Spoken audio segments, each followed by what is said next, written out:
ભાવિન, તમારા પાસે હું FMCG લઈને આવવા માંગીશ. ખાસ તહેવારોની સિઝન, કન્ઝમ્પશન સતત વધવાનું છે, સ્વાભાવિક છે. આવી સ્થિતિમાં બ્રિટાનિયા, ITC, નેસ્લે બિસ્કિટ્સ વેચાઈ રહ્યા છે બેઝિકલી. ભાવિન.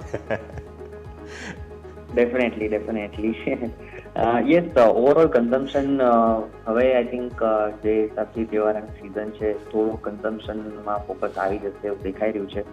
અને બધા સ્ટોક્સમાં બી એક્શન આપણને જોવા મળ્યું છે. કેટલા વખતથી આપણે જોઈએ છે કે નેસ્લે છે એ એક રેન્જમાં ચાલી રહ્યો છે, હિન્દુસ્તાન યુનિલિવર છે એ એક રેન્જમાં ચાલી રહ્યો છે, બ્રિટાનિયા છે એને એક સારો રનઅપ આપણને દેખાડેલો, બટ ત્યારબાદ એ બે એક રેન્જમાં આવી ગયેલો. But I think structure wise બધામાં કોઈ ખરાબી નથી દેખાઈ રહી, બધામાં સેટઅપ સારા જ છે. અને આ બધા સ્ટોક્સ એવરગ્રીન સ્ટોક્સ છે, ક્યારેક કન્સોલિડેશન કરે બટ સ્લો એન્ડ સ્ટડી એક બહુ જ સારું પરફોર્મન્સ આપણને બતાડી શકે છે. જેમ કે અત્યારના હિન્દુસ્તાન યુનિલિવરની આપણે વાત કરીએ, બહુ જ સારા એવા લેવલ પર અત્યારના છે. ઘણા વખતથી મૂવ નહોતો આવી ગયો, એ મૂવ આવી ગયો છે.